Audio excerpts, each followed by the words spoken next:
என் புள்ளைய இப்படி ஆக்கிட்டீங்களே. என்ன பாக்குறீங்க? ஐயோ அத்தை, மேடம் இதுக்கு தான் வந்தீங்களா? நல்லா இருக்கிற எங்க அத்தைய இப்படி கஷ்டப்படுத்த தான் வந்தீங்களா? நல்லா இருப்பீங்க. முதல்ல கிளம்புங்க நீங்க. துளசி, நீ முதல்ல உன் லிமிட்ல இரு. ஓவரா பேசாத. வாய்ப்பு கிடைக்கும் போதெல்லாம் அம்மா மேல உனக்கு தான் அக்கறை இருக்கிற மாதிரி ரொம்ப நடிக்காத. என்ன அப்பட்டமா தெரியுது உன் நடிப்பு. இங்க பாருமா துளசி, நீ ஒரு பொண்ணு தானே. இன்னொரு பொண்ணோட வாழ்க்கைய, அவ கஷ்டத்தை நீ புரிஞ்சுக்க வேணாமா? அவ நிரூபிச்சாலும் உங்களால புரிஞ்சுக்க முடியாது. உங்க எல்லாரோட கண்ணையும் தான் அந்த ஆனந்தி கட்டி போட்டு வச்சிருக்காளே. நீங்க என்ன சொன்னீங்க? அவளையும் அன்பையும் நாங்க பிரிக்க நினைக்கிறோமா? அன்பு கூட சேர்ந்து வாழ அவளுக்கு என்ன தகுதி இருக்கு? நீங்க பெத்த வளர்த்திருந்தா தெரிஞ்சிருக்கும். என்னம்மா பேசுறீங்க? தாய்மைங்கிறது உடம்பு சம்பந்தப்பட்ட விஷயம் இல்லம்மா, அது மனசு சம்பந்தப்பட்ட விஷயம்.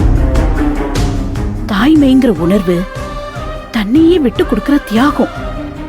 அந்த உணர்வு இருந்திருந்தா இந்த மாதிரி பிடிவாதம் பிடிச்சிட்டு இருக்க மாட்டீங்க. தாய்மை உணர்வு மனசுல இருக்கிறதுக்கு ஒரு குழந்தைய சுமந்து பெத்துக்கிட்டு தான் ஆகணுங்கிறது இல்லம்மா. நான் உங்களை கஷ்டப்படுத்தவோ இல்ல சண்டை போடவோ இங்க வரல.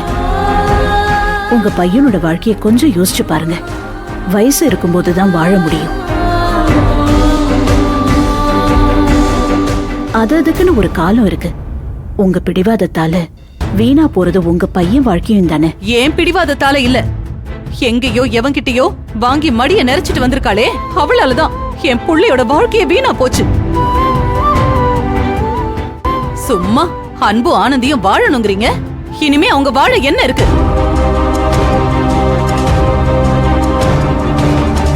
இங்க வந்து அன்பு கூட வாழ்ந்து இந்த குடும்பத்துக்கு வாரிசா பெத்து கொடுக்க போறா. வரும்போதே வயித்த நிரப்பிட்டு தானே வரா. அது ஏன் புள்ளையோட கருவா இருந்தா கூட பரவாயில்ல. யாரு என்ன ஏதுன்னு அவளுக்கே தெரியல. அவளை கூட்டிட்டு வந்து அவளுக்கு நான் பிரசவம் பார்க்கணுமா? அம்மா இங்க பாருங்க, இதெல்லாம் இப்ப பேசுறதுக்கு நேரம் இல்லம்மா. அன்போட மனசுலயும் சரி வாழ்க்கையிலயும் சரி ஆனந்திக்கு மட்டும்தாம்மா அவன் இடம் கொடுத்திருக்கான். அன்பு கூட வாழலாங்கிற எண்ணம் இப்ப ஆனந்திக்கும் கொஞ்சம் வந்திருக்கு. கொஞ்சமா? ஆரம்பத்துல இருந்தே அவன் நினைப்ப முழுக்க அதுதான். இல்ல இல்லன்னு சொன்னதெல்லாம் வெறும் நடிப்பு. அந்த நடிப்பை நீங்க வேணா நம்புங்க, நான் நம்ப மாட்டேன். நீங்க ஆனந்தியை தள்ளி வச்சே பாத்தீங்கன்னா அவளை உங்களால புரிஞ்சுக்கவே முடியாது. ஆனந்தி இந்த வீட்டுக்கு வரணும். அப்பதான் நீங்க அவளை பத்தி நினைச்சிட்டு இருக்கிற தப்பான எண்ணம் மாறும். அது மட்டும் இல்ல, இது வெறும் அன்பு ஆனந்தி சம்பந்தப்பட்ட பிரச்சனை மட்டும் இல்ல. கோகிலாவோட வாழ்க்கையும் அன்பு ஆனந்தி வாழ்க்கையை வச்சுதான் இருக்கு. சரிம்மா, அவ இங்க வந்து வாழ்வா, அவ அக்காக்காரி அவ புருஷனோட சேர்ந்து வாழ்வா. ஆனா இங்க ஏன் வீட்டுல இருக்கிற பொண்ணுக்கு இவளுக்கு என்ன பதில்? ஆனந்தி மாதிரி ஒருத்தி இங்க வந்தா ஏன் பொண்ணோட வாழ்க்கை கேள்விக்குறியாகாதா? உங்க பேச்சு எல்லாம் கேட்டு அந்த ஆனந்திய நான் வீட்டுக்குள்ள சேர்த்துக்கிட்டேன்னு வைங்க, நாளைக்கு இந்த மாதிரி எல்லாம் தப்பு செஞ்சு யார வேணா கூட்டிட்டு வரலான்னு இவன் நினைக்க மாட்டா? ஒன்ன நான் தப்பு சொல்லல யாழினி. ஆனா நான் யாரையுமே நம்ப முடியாத சூழ்நிலைக்கு ஆளாயிட்டேன். உன் அண்ணன் தான் அப்படி ஒரு காரியத்தை பண்ணிட்டானே.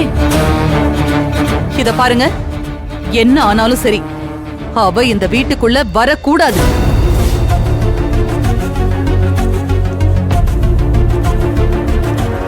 இந்த வீட்டுக்குள்ள வந்து அவ வாழணும்னு நினைச்சா அதுதான் என் வாழ்க்கையோட கடைசி நாளா இருக்கும்.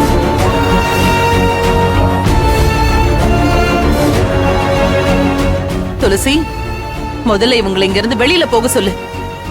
ஒரு நிமிஷம் கூட இந்த வீட்டுல இவங்க இருக்க கூடாது. அதான் அத்தை சொல்றாங்கல்ல, போங்க. இன்னொரு தடவை இந்த மாதிரி எண்ணத்தோட இந்த வீட்டுக்கு வராதீங்க. ஏய், இந்த வீட்டுக்கு யார் வரணும் யார் வரக்கூடாதுன்னு நீ சொல்லாத துளசி. அம்மாவுக்கு ஜல்ற அடிக்க எங்க வீட்டுக்குள்ள வரவங்கள மரியாதை இல்லாம பேசாத. இங்க பாருங்க, நான் சொல்றத கொஞ்சம். ஐயோ, வெளியில போங்கன்னு சொன்னேன். மேடம், நீங்க வாங்க மேடம், வாங்க.